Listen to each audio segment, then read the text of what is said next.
रंजीत, आप मुझे बताइए, फाइनेंशियल एडवाइजरी के इस बिजनेस में सबसे इंपॉर्टेंट बात कौन सी है? नॉलेज। नहीं। पर्सनालिटी। नो। सबसे इंपॉर्टेंट हिस्सा इस बिजनेस का है सर्विस। ओके। क्योंकि अगर सर्विस सही ना हो तो बाकी के सारे पत्ते अपने आप गिरने लगते हैं। अंजलि, मैं समझ गया आप मुझे किस तरफ लेके जा रही हैं। ओके, किस तरह? हमारे अगले स्पीकर की तरफ, जो कि बहुत ही जोरदार और out of the box topic पर बात करने वाले हैं। आप फिक्र क्यों नहीं करते हैं? दरअसल कई बार हम अपने तक ही सीमित रह जाते हैं।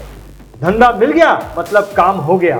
कस्टमर की जरूरतें कई बार इग्नोर हो जाती हैं और जिसका प्रभाव हमारे बिजनेस पर बहुत ज्यादा पड़ता है। रंजीत, ये चीज तो आपने बहुत सही कही। तो इसके बारे में अधिक जानकारी देने के लिए हम आमंत्रित करते हैं पूना से प्रदीप नलावड़े जी को विद द टॉपिक आप फिक्र क्यों नहीं करते।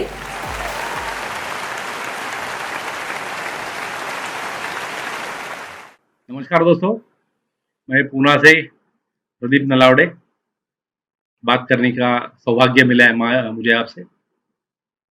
Thank you BI TV। मैंने कुछ अलग सा टॉपिक चुना है आज आपसे बात करने के लिए। मेरे आज बोलने का जो टॉपिक है, फिक्र क्यों नहीं करते आप लोग। आपको थोड़ा ताज्जुब लगेगा कि ये सब्जेक्ट क्यों चुना है, लेकिन मुझे ये टॉपिक के ऊपर बात करने के लिए हमेशा बहुत अच्छा लगता है। इसका रीजन ये है, मैं जब भी किसी मेरे नए क्लाइंट को मिलता हूँ, देश में या विदेश में, मुझे अक्सर गाली सुनने को मिलती है।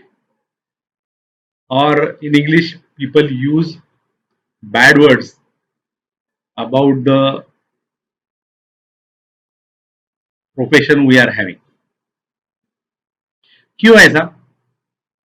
परसेंटेज शायद मैं गलत कहूंगा, लेकिन आज भी भारत में 100 में से 90 इंश्योरेंस एडवाइजर ऐसा है, they focus only on marketing and sales, no after sale service. ये शायद डेवलप कंट्रीज में ठीक रहेगा, जहां पे इंश्योरेंस की अवेयरनेस बहुत अच्छी है, इंश्योरेंस का पेनिट्रेशन बहुत अच्छा है। लेकिन हमारे देश में ये चीज ठीक नहीं है। जो प्रोफेशन आपको 2 वक्त की रोटी देता है, इज्जत और शोहरत देता है, आपको आराम की जिंदगी बसर करने का मौका देता है, वो वो प्रोफेशन के साथ ऐसा सुलूक करना नहीं चाहिए हमें। ये हो गई अपनी साइड। अभी देखेंगे कस्टमर की साइड। कस्टमर की साइड क्या है? जब हम इंश्योरेंस बेचते हैं कस्टमर को, तो उसको बहुत बड़े बड़े सपने दिखाते हैं हम लोग। वो इंश्योरेंस पॉलिसी से क्या मिलेगा वो बात अलग है, उसकी बात मैं नहीं कर रहा हूँ, वो इंश्योरेंस कंपनी का लुकआउट है। लेकिन एज ए इंश्योरेंस एडवाइजर मैं उसको क्या सर्विस देने वाला हूँ, ये चीजें हम उसको जरूर बताते हैं। और आप ये चीज अपने नजर के सामने लाओ, क्या मैं वो कस्टमर को जस्टिफाइड सर्विस दे रहा हूँ? जो सर्विस में मार्केटिंग के टाइम या सेल के टाइम में कमिट की थी उसको, वो सर्विस उसको दे रहा हूँ? This is not the case of only one customer, this I am talking about your every customer to whom you have sold insurance। आपका खुद का एक सिस्टम होना चाहिए आफ्टर सेल्स, वो कस्टमर को जस्टिफाइड सर्विस देने का। दोस्तों, मैं काफी साल से प्रोफेशन में हूं। आज भी मेरा 80% बिजनेस जो है ना, एग्जिस्टिंग कस्टमर से आता है। इसका मतलब ये है कि मैं मेरे जो कस्टमर है उनको हैप्पी रखता हूँ, उनको जैसी चाहिए उनको वैसी सर्विस देता हूँ। I am taking good care of their insurance, whether it is sold by me or somebody else। कोई भी कस्टमर बिना वजह नाराज नहीं मुझसे। हाँ, अभी जो प्रोडक्ट मैंने बेचा है वो इंश्योरेंस कंपनी ने अगर समझो कुछ गड़बड़ी की या उसमें कुछ टाइम के कारण चेंजेस आ गए तो उसको मैं नहीं कुछ कर सकता, लेकिन इंश्योरेंस का जो प्रोडक्ट है वो छोड़ के सर्विसिंग ये बहुत बड़ी बात है और उसके ऊपर ध्यान देना हर एक इंश्योरेंस एडवाइजर का काम है। जैसे कि मैंने कहा, मेरा 80% बिजनेस जो है एग्जिस्टिंग कस्टमर से आता है। 80% लोगों को मैं सेल के बाद जितना टाइम देता हूँ उससे कहीं ज्यादा टाइम मुझे बाकी 20% के लिए देना पड़ता है। आप नेटवर्किंग करो, उनके पास 4 बार 5 बार 6 बार मिलो, उनको कॉन्फिडेंस डेवलप करो, ट्रस्ट बिल्ड करो, तब कहीं जाके इंश्योरेंस की बात होती है। हमारा बिजनेस ऐसा नहीं है कोई कस्टमर मिल गया या कोई रेफरल मिल गया या कोई लीड मिल गया उसके हाथ में कार्ड दिया और अगले मोमेंट पे इंश्योरेंस का सब्जेक्ट चालू। ऐसे करेंगे तो बहुत सारे बार फेल्यूर ही हाथ में आता है। आपका भी एक्सपीरियंस यही रहेगा, बराबर है ना मैं क्या बोल रहा हूँ? इसके लिए ट्रस्ट बिल्डिंग, कॉन्फिडेंस बिल्डिंग, इसके लिए बहुत सारा टाइम देना पड़ता है। हर एक का तरीका अलग अलग होता है, उसके ऊपर मैं नहीं बात करूंगा, लेकिन unless you build trust you cannot sell insurance. ये प्रोडक्ट ही ऐसा है। फिर वो ट्रस्ट जो है सेल के बाद उसको कंटिन्यू क्यों नहीं रखे, रखना चाहिए ना। अदरवाइज ऐसा कोई मतलब ये नहीं है कि कोई कस्टमर को आपने इंश्योरेंस एक बार बेचा और वापस लाइफ में कभी इंश्योरेंस लेगा नहीं। Most of the customers whom you are giving good service वो आपके पास जरूर आएगा। खुद के लिए, अपने फैमिली में किसी को इंश्योरेंस देने के लिए या उसके कोई फ्रेंड के लिए या रिलेटिव के लिए, डायरेक्टली और इनडायरेक्टली। तो after sale service to the satisfaction of your customer, ये बहुत बड़ा जरिया है आपको बिजनेस फ्यूचर में भी मिलने का। और वो अगर आप करते नहीं है तो आपको नए नए कस्टमर ढूंढने पड़ेंगे जहां पे आपकी एनर्जी बहुत ज्यादा वेस्ट होती है। मुझे हर किसी का पता नहीं है, लेकिन मेरी तो होती है। दोस्तों, दूसरी बात है जो सेल हम लोग करते हैं, वो एमडीआरटी मीटिंग जिन लोगों ने अटेंड किया है उनको मैं पूछता हूं, पावर सेंटर में एमडीआरटी एथिक्स का एक ग्रेनाइट का प्लेट मिलता है, किस किस ने देखा है वो? मैंने खरीद के मेरा ऑफिस में जो टेबल है उसके बगल में रखा है। एमडीआरटी का कैलेंडर और वो प्लेट, दोनों चीजें मैं रोज देखता हूँ। मेरे कस्टमर जो मेरे ऑफिस में आते हैं वो भी देखते हैं। आपके पास अगर वो नहीं है तो इंटरनेट पे आपको मिल जाएगा वो, एक बार पढ़िए उसको। उसमें हम लोग बहुत सारी चीजें हमारे कस्टमर को कमिट करते हैं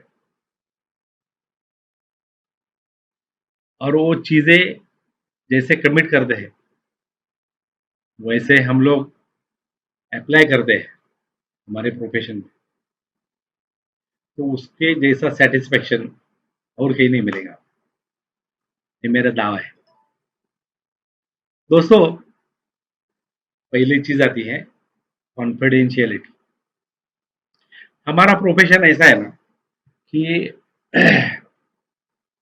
जब हम कस्टमर से मीटिंग करते हैं या बात करते हैं उसकी फैमिली हिस्ट्री, उसका बिजनेस, सब कुछ हम लोग जानते हैं, जो कि दूसरा कोई उसका सर्विस प्रोवाइडर जानता नहीं इतनी बात।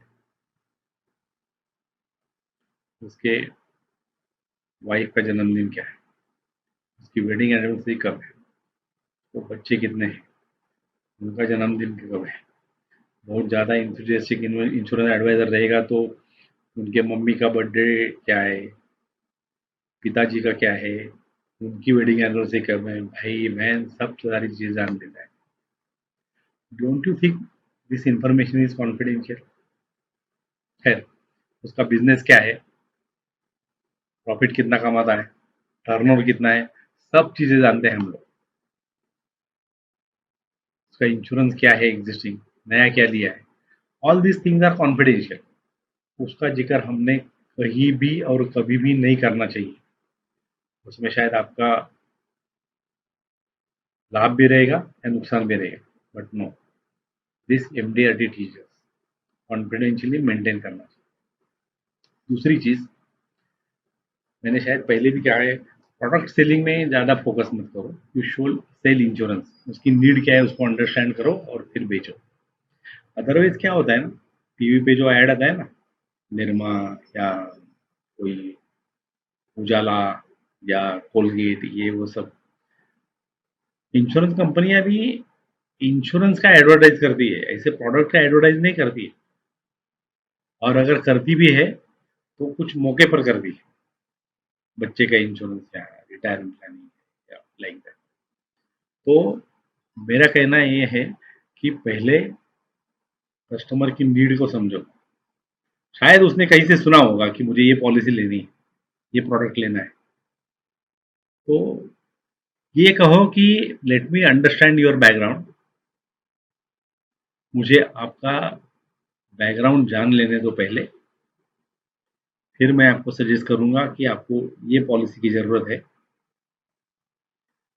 फिर आप डिसाइड कीजिए वो प्रोडक्ट जो आप मुझे बोल रहे हैं वो लेना है या जो मैं आपको बोल रहा हूँ वो खरीदना है। उसके पास कंपैरिजन के लिए कुछ ना कुछ तो चाहिए। सुनी अनसुनी बातें शायद गलत सेल को उसको प्रोव कर देगी, लेकिन एज ए इंश्योरेंस एडवाइजर आपका ये फर्ज बनता है कि उसको सही क्या है और गलत क्या है, वो दोनों चीजें, दोनों क्यों, उससे भी ज्यादा अगर पॉसिबल है तो उससे ज्यादा उसके सामने रखो और फिर उसको बोलो कि अभी आप डिसीजन लें। गलती से अगर कहीं आपने टेलीफोन पे पॉलिसी भेज दी या आपने बोला कि आप मेरे ऑफिस में आ जाओ या मैं आपके घर में आता हूँ और एक आध मीटिंग में सेल क्लोज हो गया, वो चीज लॉन्ग टर्म के लिए ठीक नहीं है। ये मैं बोलता हूँ, जो आधी सुनी बातें रहती है ना, उसमें से बाद में शायद गलत मतलब निकल सकता है। इसके लिए मैं बोलता हूँ, जो प्रोडक्ट आपका कस्टमर परचेज कर रहा है उसको उसके समझने तक समझाओ आप उसको, अपने समझने तक नहीं, उसको समझने तक समझाओ। बॉडी लैंग्वेज के बारे में आपने सुना रहेगा, जैसे फेस रीडिंग के बारे में भी सुना रहेगा। तो फेस रीडिंग करके आपको ये समझ में आना चाहिए कि इसको ये प्रोडक्ट समझ में आया है। अभी बहुत सारे बार मेरे टारगेट के कारण या बाकी किसी चीज के कारण हमको वो प्रोडक्ट सेल करने की जल्दी होती है, लेकिन मेरा ये कहना है कि अगर आपने वो प्रोडक्ट उसे समझने के बाद बेचा है, लंबा चलेगा। अगर गलती से उसको समझने के पहले बेच दिया तो he'll have multiple doubts when policy is continued। और हर बार प्रीमियम कलेक्शन के टाइम या बीच में गई, आपको हर बार उसके बारे में 10 सवाल पूछेगी। सर अरे लास्ट टाइम आपने ये बोला था लेकिन ये वैसा हो नहीं रहा है। अरे सर लास्ट टाइम आपने बोला ये लेकिन मुझे कुछ ठीक नहीं लग रहा है, ये रिटर्न इतना कैसा, और अभी तो मार्केट तो इतना खराब चल रहा है। So your job is to describe him basic things, product features and market में क्या चल रहा है, ये सब चीजें अगर उसको बताएंगे आप, तो बाद में आपको कोई बुरा एक्सपीरियंस नहीं आएगा। इसकी है ना हैबिट करनी पड़ती है। आप समझो दिन में 2 कस्टमर को मिलते हैं, जरूरी नहीं कि पहला दूसरा कस्टमर पहले जैसे रहे। हफ्ते में समझो 10 कस्टमर को मिले,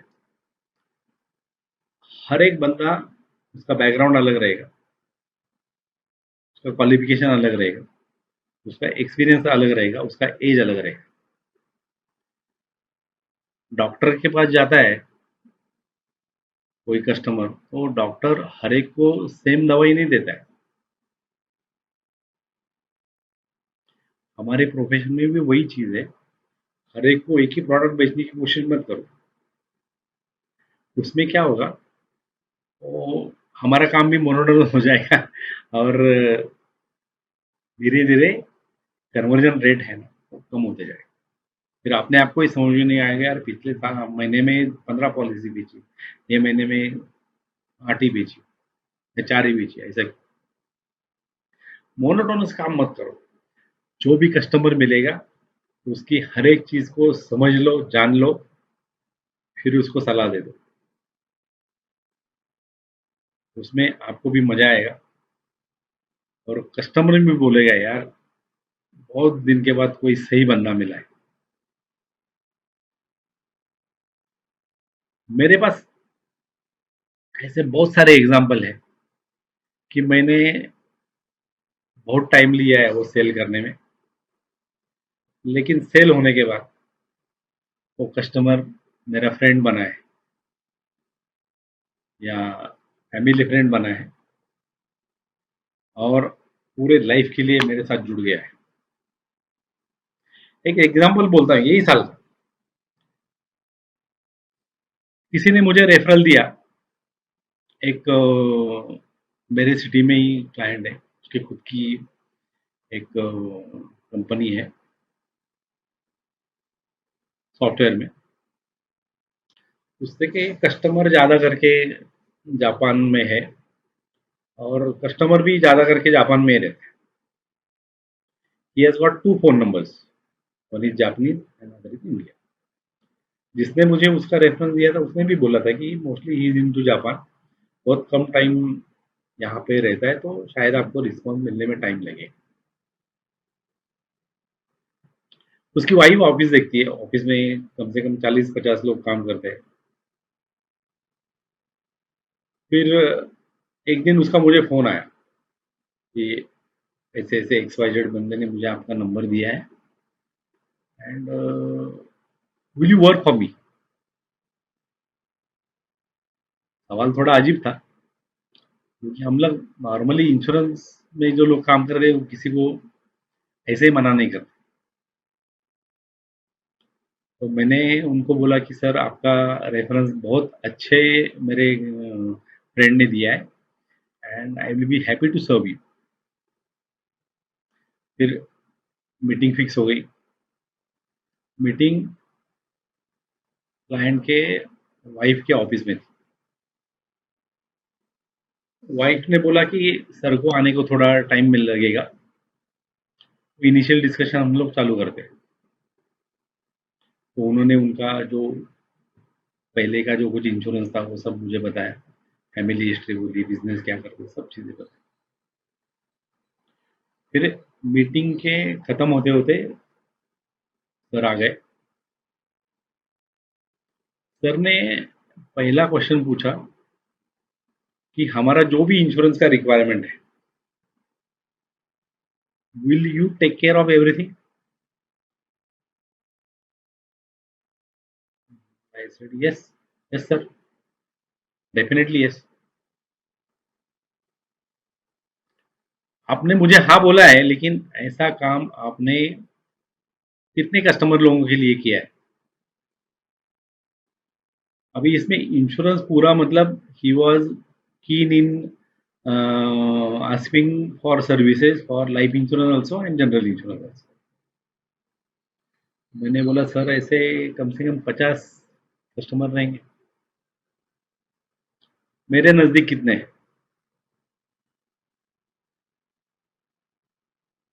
मेरे नज़दीक का मतलब उनके ऑफिस के नज़दीक या घर के नज़दीक। बोला सर एक 10 तो रहेंगे। उन्होंने मुझे बोला कि उसमें से 3-4 लोगों का नंबर मुझे दे दो,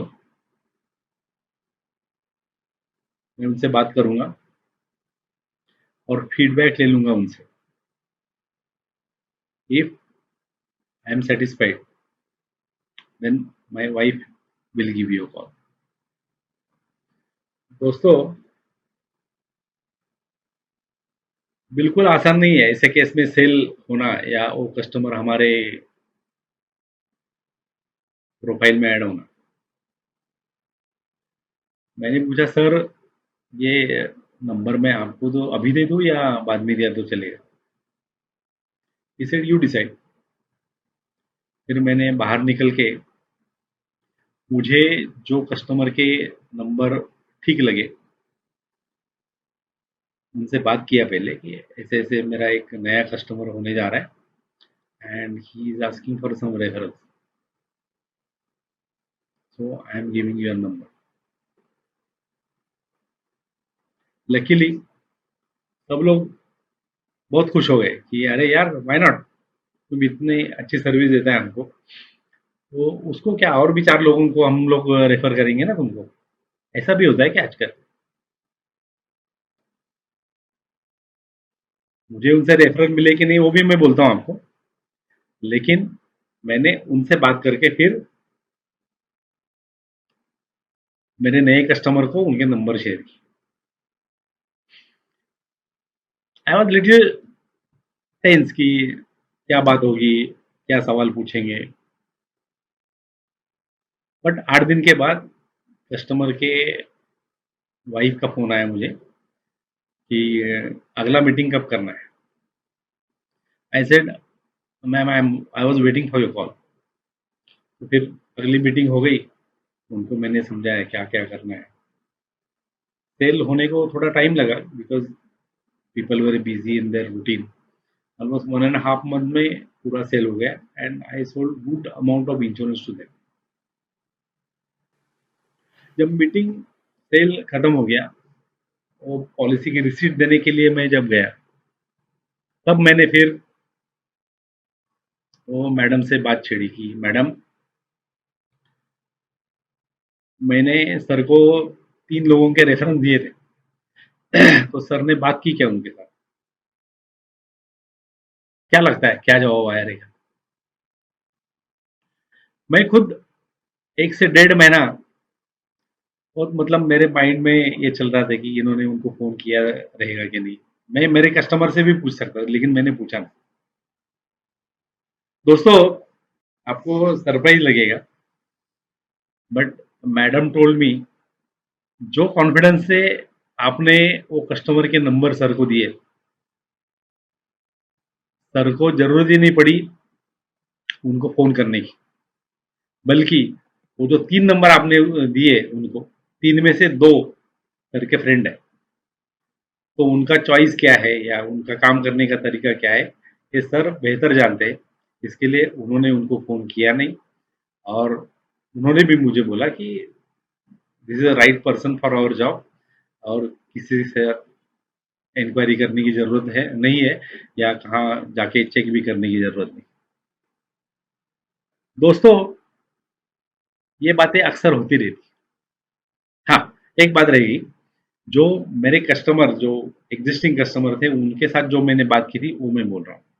हाँ, तो उन्होंने पूछा कि यार ये ऐसे भी चलता है क्या रेफरल ये करना? बोला सर आजकल दुनिया वैसे उसी के ऊपर चल रही है, क्योंकि पहले हम लोग पैदल चलते थे तो नमस्कार चमत्कार हो जाता था राह चलते लोगों से। फिर साइकिल आ गई, फिर स्कूटर आ गई, फिर अभी कार में बैठते बगल में से कोई बंदा जाता है तो समझ में नहीं आता है कि कोई गया करके, मिलना मुश्किल हो गया लोगों से। तो अभी ऐसे है कि आपका कोई बिजनेस पार्टनर है या कोई नेबर है या कोई फ्रेंड है या कोई आपका कस्टमर है या कोई आपका सप्लायर है, ये सब लोगों को आप मुझे रेफर कर सकते हैं। और जैसे आपको बढ़िया सर्विस मिल रही है मेरे से, जैसे उनको भी उसका लाभ दे सकते हैं। अरे यार बहुत बढ़िया है, ये तो हमको मालूम नहीं था, क्योंकि हम लोग वही घिसे पिटे कस्टमर के साथ और वही घिसे पिटे सप्लायर के साथ काम करते हैं। मैं बोला सर मुझे तो रोज नया कस्टमर चाहिए, क्योंकि कल जिसको इंश्योरेंस बेचा है वो आज खरीदेगा नहीं, और जिसने आज खरीदा है वो कल खरीदेगा नहीं। मुझे रोज नया कस्टमर चाहिए। बिलीव मी, 3 में से पहले ने मुझे और एक रेफरल दिया, वो कन्वर्ट हो गया इमीडिएटली। दूसरे ने 4 दिए, उसमें से 2 हो गए और 2 बाकी है। तीसरे ने उसके कस्टमर और उनके सप्लायर, उनका जो मीट था उस पे मुझे बुलाया था प्रेजेंटेशन देने के लिए। मैंने उधर ज़्यादा नहीं लेकिन 10 मिनट का प्रेजेंटेशन दिया and I sold good amount of insurance there, और मुझे काफ़ी सारे आगे के लिए भी रेफरल मिले। दोस्तों ये सब चीज़ें किस चीज़ का नतीजा है? आपको प्रोफेशनल होना चाहिए, काम से काम रखो, सही इंश्योरेंस बेचो, आपको कस्टमर मिलने का कभी भी प्रॉब्लम नहीं आएगा और आप आराम की नींद सोओगे रोज। कोई गाली नहीं देगा, कोई बकवास नहीं करेगा और किसी से कुछ सुनने की भी जरूरत नहीं पड़ेगी। चाहे आपका इंश्योरेंस कंपनी का प्रोडक्ट गलत निकले या उसे रिटर्न कम मिले, आप अगर आपकी जगह पे सही हो तो आपका कस्टमर हमेशा आपके साथ रहेगा, इसकी मैं गारंटी देता हूँ। All the best, thank you very much. Anjali, मैं ये सोच रहा हूँ कि अगर घर बैठे बैठे अपने को बिजनेस मिले तो कितना अच्छा होगा ना। अभी यही देखिए, नलावड़े जी ने घर में बैठे बैठे जापान का क्लाइंट मिल गया उनको। करेक्ट करेक्ट, एक कस्टमर ने उनको जो है वो रेफरेंस दिया, और मे बी वो कस्टमर वो होगा जिसको कि प्रदीप जी ने बहुत ही सेटिस्फैक्ट्री सर्विस दी होगी। रंजीत जी, अगर हम अपनी सर्विस को बढ़िया करते हैं तो हमारे जो प्रेजेंट कस्टमर है ना, वो हमारे रिपीट कस्टमर बनते हैं और मेरे रिपीट कस्टमर आगे जाके मेरे ब्रांड एम्बेसडर बन जाते हैं। Yes yes, absolutely right.